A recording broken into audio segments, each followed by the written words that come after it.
Lydon Neri from Neri and Who. I'm so excited to be talking to you because living in Beijing, I've lived with so many of your spaces.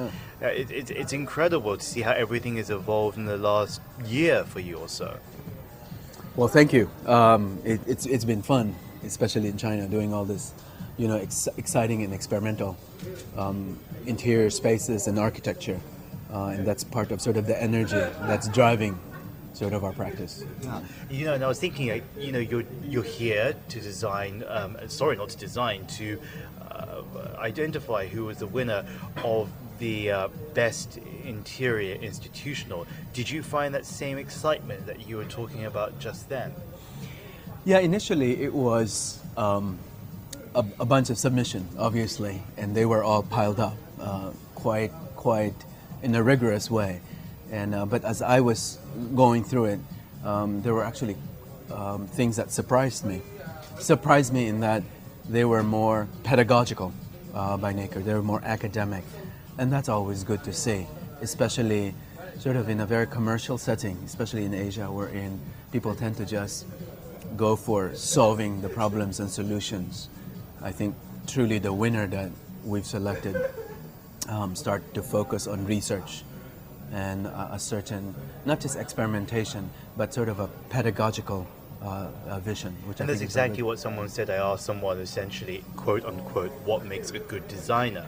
And one of the three key elements that was mentioned, the first one was the beginning, before you even start thinking, research. Research is really important. Yeah, well, research in a way so that you understand not just the context, but also the idea. And I think the idea is more important than the final product. Right. Oftentimes people like to do just beautiful things, and those are important.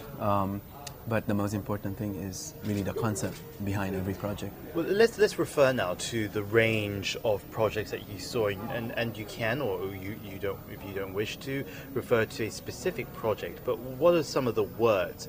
What are some of the themes? What are some of the pictures that come to your mind as we continue conversing, discussing all this?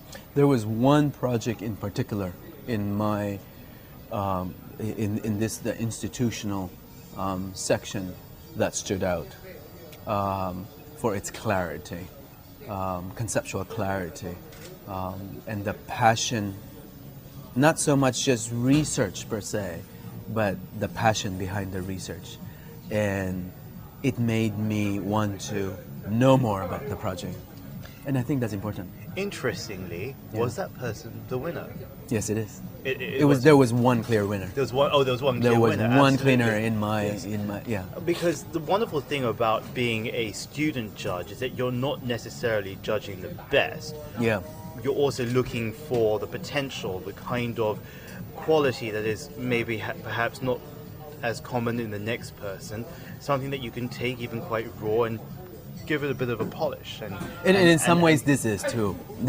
It's not the most resolved because it didn't really deal with function. It was more an installation, but from that installation one can garner, take certain moments and learn from it and interpret it on their own. So rather than saying 4 bedrooms, 5 conference rooms, things are it's all about solving problems.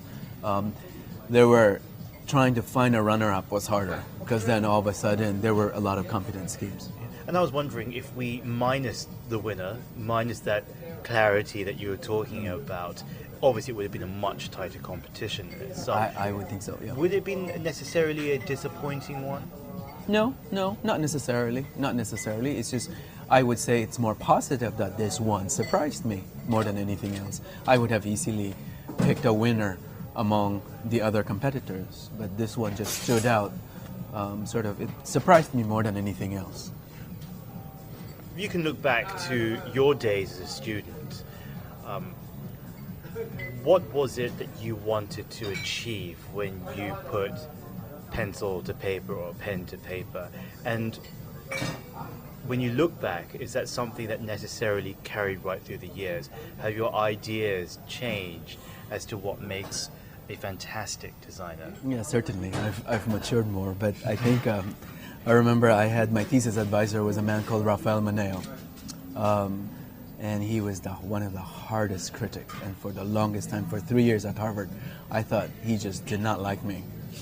But when in fact, he was really hard, because when he believes that you can be pushed to the next level, he will. And I think it forced me to think that every line actually counts for something, that it's not just a random intuitive. Yes, there is intuition, but there are meaning behind all the lines you draw, and that we have to be responsible as architects. For each one. For each one. For each one. And that, I think, carried a lot through the things we do now. And it still carries through right today. Very much so. In the current and Very probably much so. future projects And so too, people huh? often ask us, Lyndon, you could do more projects, you could be more commercial.